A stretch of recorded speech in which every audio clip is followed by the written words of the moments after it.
Selamat siang, salam S3, Perdamin Susunan Nyarengin Ragane. Kami bersama-sama dengan bertamu. Ini namanya Christina Dernayanti, my classmate when I was in senior high school. The good student. Ini Ibu Afra, saya Remo Komanggaul. Ini Hartini, suaminya teman kelas saya, teman SMA juga. Temannya yang paling kacau dulu, tapi sekarang jadi orang baik. Sekarang baik. Ini Idago, tamu dari ujung selatan Pulau Bali. Ada partner kami, partner Tony Nope dan partner Angel semuanya. Omong-omong, oke. Tak mau ngomong semuanya kalian tentu kan kenal banyak Romo, mengalami banyak misa semuanya. Tentu ada, misalnya Tante Ida nih ya. Kalau kalian misa itu senang yang model yang kayak apa? Yang panjang mungkin 5 jam. Yang sederhana, yang ada joke sedikit, hahaha gitu. Silakan Tante Iga dulu. Kalau misa saya senangnya yang khotbahnya simple, tapi ya ada juga jok-joknya gitu. Jadinya lucu, bisa ngakak-ngakak juga, nggak apa-apa kok itu sehat dan itu sehat. Lebih hidup ya. Betul. Ya.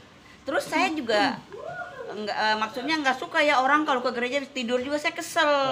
Saya pengen kalau saya ada kertas saya tipas. Gitu. Saya sering tidur loh. Karena menurut saya kita 1,5 jam cuma dikasih waktu untuk beribadah.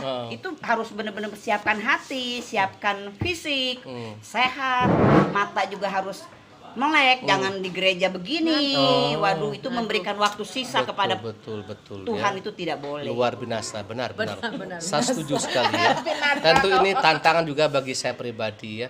Karena jujur ya, dalam waktu 1 jam misalnya misa, pemilihan 10 menit. Kerap kali kita kan cenderung ingin omong banyak ya. Dari A sampai Z, Abraham, Kejadian sampai Wahyu, kadang panjang juga. Tapi kan umat kadang berpikir, saya ada acara nih. Saya tidak menyalahkan itu. Artinya bagaimana tentu dalam misa akan menganehkan ilmunya juga, mengerti apa, nyanyi sedikit yang bagus ya. Kalau nyanyi suaranya tuh merdu, merusak dunia. Kadang juga mengundang gelak tawa, bukan? Atau kita pulang kosong-kosong. Sehingga setelah misa, kita mukanya persegi nih. Si ngerti apa? Baik, bagaimana kata ini? Bagaimana Anda punya pengalaman benar, sih? Ya, memang begitu Mo. Secara manusiawi kadang kita ya nggak memungkiri Mo. Kadang-kadang romonya sudah jelek, suaranya pelan. Terus kita juga nggak mengerti, dia hanya bicara talkative mengenai ini Alkitab. Romo jelek nggak boleh sebut-sebut. Ya, kan saya ngomong apa adanya. Misalnya kayak frater gini ganteng, waduh. Saya langsung gini, melek kan gitu ya. Manusia manusia betul, kan begitu Jadi ya begitu. Jadi kalau biasanya memang tidak dipungkiri ya kalau memang kita bukan seperti yang disampaikan sama Ibu Ida tadi. Kalau dia bilang, ya memang kita seharusnya sudah punya persiapan secara mental, secara begini. Siap nih tapi begitu sampai gitu terus kita nggak ngerti ya. Itu tadi seperti ngomong ada apa deh ya. Ngantuk Bagaimana Tante Afra punya pengalaman yang begitu mengesankan ketika Anda misa, mungkin misalnya udah 60 tahun lalu ya, atau mungkin jangan 20 tahun lalu, tapi masih ingat umurnya belum sampai 60. Ya ini saya omong verbal ya. Belum 60 Katakanlah misa 10 tahun lalu, tapi khotbah itu masih melekat. Begitu luar biasa. Betul. Ada pengalaman seperti itu? Ada. Wah, coba. Ada. Kan ada Romo yang ngomongnya pelan, tapi mungkin karena dia menguasai materinya atau apa, dia bisa masuk. Ngomong pelan tapi kita mengenal dengarnya tuh malah kita memperhatikan begini. Wah, keren. Ya kan? Ya. Ada yang suara keras, bersemangat, kayak tidak ada isinya. Kosong-kosong. Kosong-kosong tadi. Baik, Tante Chris, punya pengalaman seperti itu? Kalau ini hampir semua punya pengalaman. Ya, artinya pengalaman yang paling khusus sebenarnya teman-teman kelas ini bagaimana teman kelas yang black ini? ada komen-komen. Kalau ini kan teman kelas di SMA mungkin dia tahu saya punya gaya. Kondisi mungkin, beda ya, itu bagaimana? Kondisi beda. Kalau teman kelas Romo Komang ini yang dulu saya kenal kan dia pendiam. Karena udah lama nggak ketemu, tiba-tiba jadi taunya jadi pastor, dia khotbah ya saya bingung lo kok lancar ngomongnya, lo kok ini gitu loh. Artinya khotbahnya juga dia nggak terlalu panjang lebar, jadi yang hal-hal yang sederhana, tapi hal-hal yang biasa kita alami sehari-hari itu yang dia ini kan, tidak artinya kesana kemari, tapi nggak tahu ininya akhirnya arahnya, tapi dia hal-hal yang sederhana, yang hal-hal yang biasa kita alami hari-hari gitu loh. Terlalu alkitabiah juga kadang-kadang Nggak mengerti. monoton, kurang itu. Kalian sebagai umat 4 orang, ibu yang sudah berusia juga, ada dua partner kami yang masih lagi belajar untuk menjadi imam. Tentu kan di seminari saya tahun yang Patori Angel tahun yang kedua, tahun yang pertama. Bagaimana ada kesan atau mungkin pesan untuk mereka nanti sana menjadi imam yang bagaimana supaya betul orang mengatakan tuh, ih jadi satu sama Angel, ih luar biasa. Yang benar mau kemana? Bagaimana silakan. Kalau saya bukan menginginkan ya, mengimpi-impikan punya imam tuh yang rendah hati. Dan dia mengayomi semua umat. Jangan pilih-pilih yang rekeningnya tebel. Betul. Yang Tidak mengenal dombanya. ya, yang suka kasih-kasih bingkisan, yang suka-suka kasih angpau gitu loh. Ya pokoknya umat tuh dari segala macam kan harus dirangkul.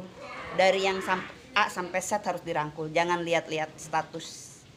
Dan tetap rendah hati walaupun sudah imam yang bagus yang gimana tetap rendah Yang hati. terkenal. Itu aja sih pesan saya. Yang penting kalau yang bagi saya itu hanya satu aja mau. Yang penting saya seperti Bu Ida mengimpikan atau mengidamkan. Iya, mengidolakan. Mengidolakan itu seorang anggap sebagai gembala itu yang mengenal dombanya itu masing-masing begitu. Baik dombanya itu jelek kah, dombanya itu cantik kah, apakah bagaimanapun seperti itu, Father. Jadi bukan berarti karena ini domba saya ini cantik ya ini aja saya perhatikan ya seperti itu. Jadi karena memang mungkin secara manusiawi karena kita di dunia pasti tidak seperti yang saya tadi sampaikan. Ya pasti semua akan secara ininya ada kan ini, Father. Tapi itu saja sih. Jadi kan memang benar-benar kita mungkin seperti Bu Ida punya kelebihan di bidang lain. Mungkin saya punya kelebihan di bidang lain. Begitu halnya dengan gini umat-umat.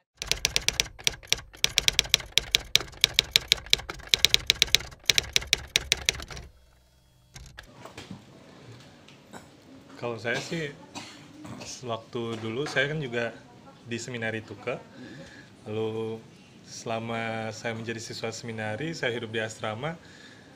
Memang hal yang paling membosankan adalah kami sebagai siswa itu hidup dalam aturan lalu punya rutinitas yang sama setiap hari itu aja, lalu hampir setiap hari ketemu orang-orang itu aja, lalu belum lagi kami banyak harus melepaskan apa yang kami mau buat karena ada aturan. Jadi kami maunya buat yang ini tapi ada aturan yang kami harus buat itu. Kalau saya secara pribadi biasanya melihat itu kayak begini, harusnya ada sisi positifnya itu loh. Saya rasa kayak bersyukurlah seenggaknya dengan saya hidup dalam aturan itu saya punya bekal untuk dibawa ke depannya. Karena nggak semua anak-anak seusia saya pada saat itu punya kesempatan seperti itu. Pengalaman pribadi saya kan angkatan saya yang masuk Projo Keuskupan Denpasar hanya bertiga. Saya sama ada 2 teman lagi sebelumnya. Lalu sampai di seminari tinggi ada tambahan 4 orang jadi bertujuh. Namun setelah 5 tahun di seminari tinggi pada keluar semua sisa saya sendiri. Kadang memang pertamanya saya kayak iri gitu sama teman-teman dari keuskupan lain. Mereka nanti pergi ke top, mereka nggak sendiri, ada teman-teman angkatannya. Sedangkan saya nanti pergi top saya sendiri. Rasanya lain karena biasanya kita rame-rame lalu tiba-tiba di medan top itu saya sendiri. Kalau mau curhat nggak ada teman untuk pegangan.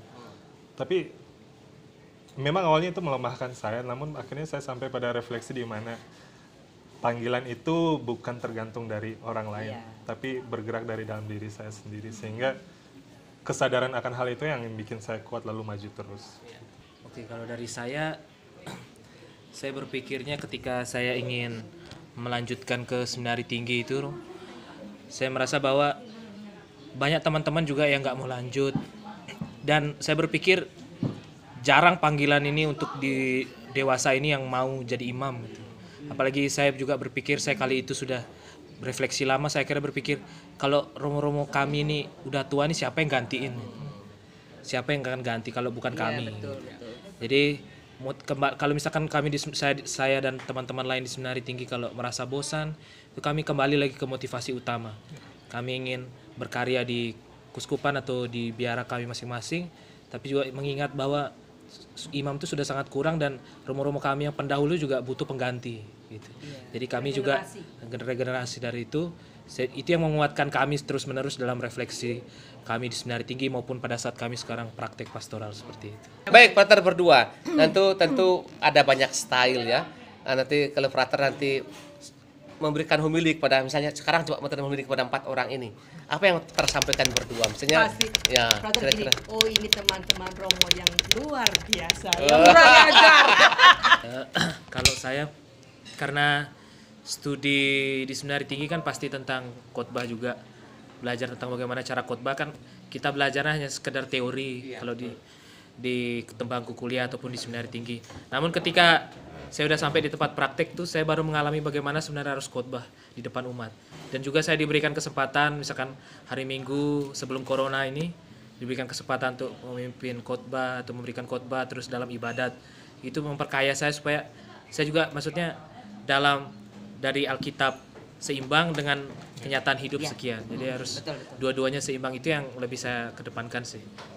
Kalau saya kurang lebih sama kayak Frater Angel, terus kayak kalau menurut saya lihat dari sudut pandang saya sebagai anak muda ya Mo ya, khotbah yang baik itu ketika kalau saya sebagai anak muda tuh ya disampaikan simple tapi punya makna. Karena anak-anak muda sekarang kalau yang terlalu rumit mereka bakal nggak mau pusing sama yang pengkhotbah itu. Yang tua juga begitu, Frater. Lalu saya rasa orang yang mendengarkan khotbah itu akan senang ketika mereka merasa diperhatikan. Jadi kayak setiap kali khotbah kita berusaha kayak teknik-tekniknya, matanya tuh harus lihat ke seluruh umat, jangan hanya fokus ke satu tempat aja, harus membuat semua umat itu merasa dilibatkan dan merasa diperhatikan. Dan disapa dengan kita punya bahasa mungkin ya. Iya. Romo, kalau ini khotbah Romo sama khotbah pendeta itu kenapa berbeda? Kalau yang sana menggebu-gebu, tapi kita pulang kita sudah lupa. Ya. Karena memang kita beda konsep namanya. Nah itu gimana? Memang ada diajarkan? Kalau kami dalam waktu kita kan bisa hanya 1 jam ya. Dan khotbah itu maksimal 10 menit. Bayangkan dalam 10 menit ini kita mesti kan kita baca Injil, minimal saya baca Injil, baca pertama, kedua mendukung. Ambil satu tema yang paling nyata dalam seperti ini. Misalnya tentang Matius 25, tentang the last judgment, pengadilan yang terakhir itu. Kriterianya kan apa? Ketika aku lapar, kamu beri aku makan. Sederhana sekali. Tidak perlu kita kuliah S1, S2, S3, S4. Ya, S1 ini kan SD. S2 SMP, S3 SMA, S4 seminari. Semuanya. Jadi bagaimana hal itu kemudian dibahasakan dengan makanya kalau ada pandangan seperti ini bagaimana dengan joke dengan ada satu ilustrasi sehingga orang tuh ingat pengalaman saya teologi yang begitu agak rumit dibawa dalam cerita yang pas itu kan membantu. Seperti Injil kan tentang perumpamaan tentang kebun anggur, ilalang. Itu kan semua cara bercerita agar orang yang mendengar nyantol. Mudeng kan bahasanya seperti itu. Betul. Jadi memang tidak gampang, perlu yang punya bakat, punya kesenangan untuk belajar, lalu mencoba. Tidak ada yang fix sama sekali. Orang semua terlahir seperti itu dan dalam proses dia belajar. Ada orang yang tidak mau belajar, mengadakan sudah tahu semua, padahal nggak tahu apa-apa. Itulah namanya sekarang penyakit dunia modern. Nah itu yang dinyanyi Romo tadi. Nah itu dikatakanlah satu tim loh, satu tim 6, 2 sampai 10. Dia tidak pernah belajar mungkin, tapi dia merasa saya paling tahu sudah nih. Kita saya pribadi semakin saya belajar, saya semakin tidak tahu apa-apa, makin bodoh mana aku seperti itu ya, seperti itu. Jadi tentu perlu rendah hati untuk belajar senantiasa, belajar dari buku, kita bisa baca, orang punya pengalaman dan juga dari hidup ini. Nah ini penting semua. Sehingga nanti saya frater berdua, kita semua nih ibu-ibu nih, pendoa kita semua nih. Ya. Nah, nanti dia akan datang seminari jadi frater berdua sebelum tamat nanti, Kak jangan lupa kasih angpo mereka ya. Mereka perlu kuliah sedikit. Iya. 2 tahun lagi masih kuliah. Betul. Bapak sendiri. Satu Romo, pesan nih. Ya, pesan dari Ibu Afra, silakan. Saya ingin sekali. Soalnya saya punya pengalaman satu yang saya rasain. Ada misalnya kan gini, misalnya besok Romo udah jadi pembesar apa gitu. Kan yang seperti tadi dibilang Ida, kan jangan membeda-bedakan. Bukannya bilang harus melihat sama, jelas lah kalau orang yang memberi lebih kan kadang pasti lebih ingat. Romo juga harus memperhatikan. Tapi ada satu yang ini, jangan misalkan sudah jadi pastor paroki atau jadi uskup atau jadi apa menjadi milik kelompok tertentu. Saya pernah lihat cerita, saya nggak sebut siapa, cuma cerita pas suatu hari Paskah ada Romo yang datang dengan mobil gitu kan, anak-anak sudah panggil, tapi Lewat. harusnya kan Buka turun, kaca ini ke, nggak, iya. jung langsung masuk. Ini anak kecil, aduh saya bilang, aduh ini sudah jadi pembesar begini nih ya. Jadi ini Kesannya maksudnya begitu.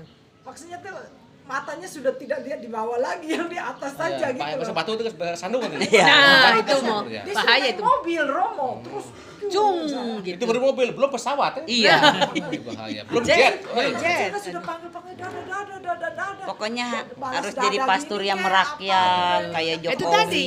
tadi jadi Itu saya mengenal lihat sendiri gembala tuh. ini, gembala mengenal domba. Jadi baik semua itu prater umat berempat yang terbaik, ibu baik-baik semua ini, terima kasih Siapa tahu banyak besok ya. cerewet-cerewet Tony ini. jadi Iya. paus. Kita senang sekali. Kita omong-omong ini Kalau paus bukan saya apa lihat, sebagai saya ungkapan tak bisa kecerita lihat ya. semua. Iya, Kita iya, bercerita iya. semua, sekarang saling lama gak jumpa nih dengan teman kelas saya ini dua yang kedua paling cerewet sebenarnya mereka nih. Mereka paling cerewet nih. Jadi Sudah, begitu jangan panjang. teman-teman Oke, semuanya, prater siap, semuanya, Mo. thank you semuanya ya. Terima kasih Terima kasih Romo, semuanya. terima Kita kasih senang para teman kelas kru. semua. Sampai Terima kasih jumpa. Frater. Iya. Jadilah Frater yang tetap setia sampai akhir. Iya. Sekali imam tetap imam. Ah, itu. Saya semua 1, 2. S3.